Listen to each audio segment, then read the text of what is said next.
Bonjour, aujourd'hui je vais vous présenter l'analyse que j'ai effectuée à travers une situation que j'ai vécue lors de mon stage à l'hôpital Cité de la Santé sur une unité de cardiologie. Donc ma patiente, c'est une nouvelle admission en soins intensifs intermédiaires qui fait partie de l'unité de cardiologie. Elle a 83 ans, c'est une femme. Elle s'est pointée à l'hôpital pour une dyspnée à l'effort et une DRS non soulagée par de la nitroglycérine sublinguale depuis 3 jours. Elle a ensuite reçu le diagnostic d'une dystémie. Elle a plusieurs antécédents, mais les plus importants pour cette situation-là sont l'insuffisance cardiaque, l'insuffisance rénale chronique et son diabète de type 2. Par la suite, cette patiente-là, elle attend une intervention chirurgicale qui est la coronographie avec greffon. Et je vous ai mis les médicaments pertinents. Donc, juste pour vous donner une brève explication du diagnostic d'admission de ma patiente, une dystémie, dans le fond, c'est un type d'infarctus du myocarde et un infarctus du myocarde, c'est lorsque le myocarde est privé d'oxygène, donc ce qui fait en sorte qu'il y a une ischémie tissulaire. Et puis, dans le cas de ma patiente, il y avait des changements à l'ECG et les examens paracliniques comme des prises de sang étaient positifs pour des marqueurs cardiaques. Donc, la situation clinique de ma patiente débute vraiment à 18 heures. Elle se plaignait de bouffées de chaleur. Elle était chaude au toucher. Elle avait une température bicale à 37,7. Elle était légèrement essoufflée. Puis, elle m'avait dit que c'était nouveau pour elle. Donc, c'est pas ça normal. Chez elle, elle ne chauffait pas. Elle ressentait pas ces bouffées de chaleur. Donc, en effectuant une analyse rapide de ma patiente, je me suis rendu compte qu'elle était à risque de 3 choses. La première étant une hypoglycémie, la deuxième une surcharge et ou un OAP et la troisième une infection urinaire. Donc ces hypothèses-là vont venir me permettre d'effectuer des évaluations adéquates et adaptées à la situation de ma patiente. Donc, la première hypothèse est que ma patiente est en train de vivre un épisode d'hypoglycémie. Donc, ici, je vous ai mis un peu l'indication du Novorapid. Donc, le Novorapid, c'est une insuline qui va agir sur une courte période de temps. Et puis, comme on peut le constater, la patiente elle a reçu sa dose de Novorapid il y a à peu près 30 minutes. Donc, le début d'action est bel et bien débuté. Et puis, les effets secondaires concordent avec ceux que ma patiente est en train de vivre présentement. Donc, pour évaluer cela, je suis venue prendre une glycémie capillaire. Donc, le résultat de la glycémie capillaire est de 5,6 mmol par litre, qui fait partie de la normale de 4 à 7 mmol par litre. Et en plus de prendre une glycémie capillaire, j'ai profité pour prendre des signes vitaux puisque c'est des données qui sont vraiment rapides à recueillir.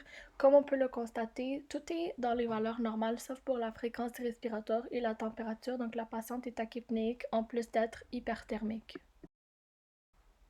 Donc, la deuxième hypothèse étant le développement d'un OAP ou d'une surcharge qui peuvent expliquer les symptômes que ma patiente a présentement. Donc, il y a deux diagnostics qui vont venir favoriser le développement de cela. C'est l'insuffisance rénale et l'insuffisance cardiaque, puisque les deux vont faire en sorte qu'il va y avoir une accumulation de liquide, une rétention, et puis par la suite, ça va donner naissance à un OAP ou bien d'une surcharge. Donc, j'ai effectué 3 évaluations distinctes pour cette deuxième hypothèse-là. La première étant une évaluation rapide du système pulmonaire. Donc, j'ai tout simplement inspecté et ausculté ma patiente. J'avais juste des anormalités à l'inspection. Donc, il y avait une tachypnée, le fait que ma patiente disait qu'elle était légèrement essoufflée. Sinon, il n'y avait aucune anormalité à l'auscultation. À l'examen cardiaque, c'est principalement une auscultation et un questionnement. Il n'y avait aucune anormalité, pas de DRS, pas de bruit surajouté, le pouls était régulier.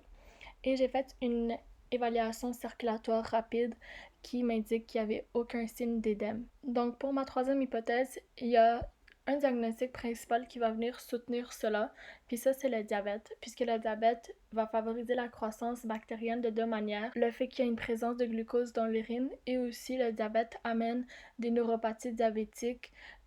Puis cette fois-ci, ça va être au niveau de la vessie, donc ça fait en sorte qu'il y a une rétention urinaire qui favorise la croissance bactérienne.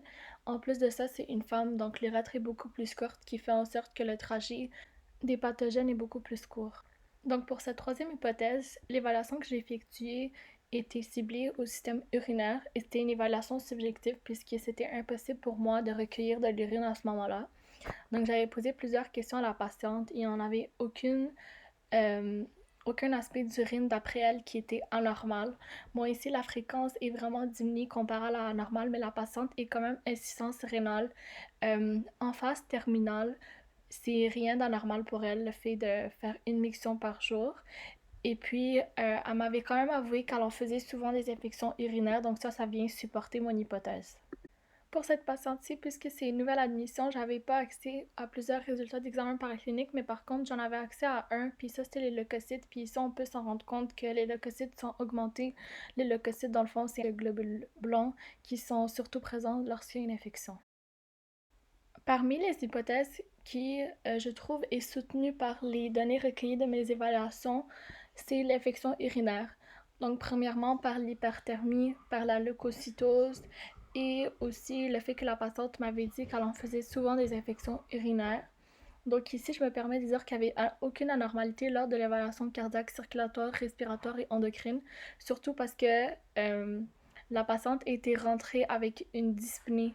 Donc elle est connue pour ça et ce n'est pas quelque chose qui est ajouté, il n'y a rien de nouveau. Donc en effectuant de la rétrospection, je me suis rendu compte que je n'ai pas poussé mon évaluation pulmonaire comme il le devait. Je l'ai vraiment pas complété, j'ai pas posé des questions. Si jamais la patiente avait des expectorations, j'ai pas percuté et je n'ai pas palpé non plus. Donc si jamais j'aurais pu effectuer cela et compléter mon évaluation pulmonaire, j'aurais pu recueillir davantage de données qui m'auraient permis d'effectuer probablement plus d'hypothèses. Donc ici, les hypothèses que j'ai mises si jamais j'aurais eu des anormalités à ces trois-là, c'est soit solidifier mon hypothèse d'OAP, soit une pneumonie, soit après ça, qu'il y a un possible épanchement pleural. Donc, la première intervention consistait à appliquer une ordonnance collective qui était présente dans l'établissement où j'ai fait mon stage. Donc, puisque la patiente avait les critères pour pouvoir l'appliquer, je l'ai faite. L'analyse d'urine, dans le fond, c'est vraiment plus pour permettre au médecin de diagnostiquer l'infection urinaire. Et la culture, c'est pour découvrir c'est quoi le genre de pathogène qui est en train de causer cette infection-là et c'est quoi le traitement adéquat. Donc la deuxième intervention était assez simple, c'était tout simplement de monter la tête de lit pour permettre à la patiente de respirer beaucoup plus aisément. Donc troisièmement, on a dû appeler le médecin puisque la patiente était hyperthermique de nouveau. Voici le SAR que nous avons effectué lors de cet appel-là. Suite à l'appel au médecin, il nous a donné une conduite à tenir, à effectuer. Donc voici la conduite, c'était tout simplement des prises de sang, une radiologie pulmonaire, une consultation en microbiologie et bien évidemment de soulager sa température. Par la suite, une fois que les prises de sang ont été effectuées, j'ai administré 975 mg de Tylenol Pyros à ma patiente, le Tylenol étant un antipyrétique qui va lui permettre de diminuer sa température corporelle. Et puis la prescription était déjà au dossier, donc le médecin n'a pas dû en faire une autre. Les éléments qui seront importants à réévaluer sont la température rectale, puisque je vais pouvoir évaluer aussi l'efficacité du Tylenol. Par la suite, la présence de nouveaux symptômes qui peuvent être indicateurs de probablement une autre hypothèse.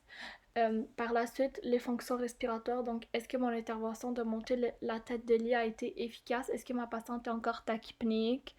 Est-ce qu'elle est encore essoufflée? Donc, cette réévaluation-là m'a été vraiment bénéfique puisque j'ai pu évaluer l'efficacité de mes interventions. Et puis ici, dans ce contexte-là, je peux vous dire que quand j'ai réévalué la température rectale de ma patiente, elle avait chuté, donc elle était plus hyperthermique. Donc le Tylenol avait efficacement diminué la température corporelle de ma patiente. Il n'y avait pas de présence d'autres signes ou symptômes.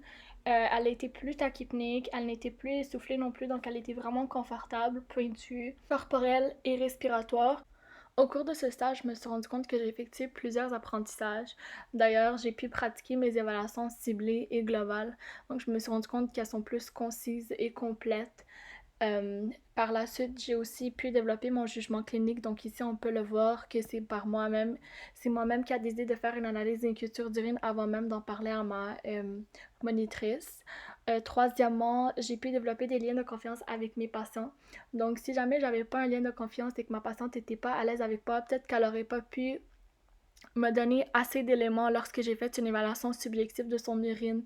Elle aurait peut-être été un peu plus réservée, un peu plus silencieuse. Donc quatrièmement, j'ai aussi pu collaborer, travailler avec des groupes inter- et intradisciplinaires. Ici, on peut le voir dans cet exemple-ci. La patiente allait pas bien, donc on a dû appeler le médecin. Donc j'ai pu collaborer un peu là-dedans. Et puis cinquièmement, j'ai connu les limites en tant qu'infirmière, puisque parfois, en tant qu'infirmière autonome, on peut pas faire plus que ça. Et c'est là où il faut savoir quand demander de l'aide, quand appeler le médecin. Donc bien évidemment, c'est vraiment l'approche humaniste qu'on a appris à l'école qui m'a vraiment permis d'effectuer ces évaluations, ces interventions-là et de vraiment suivre ma patiente à travers son histoire de santé. Merci de m'avoir écouté.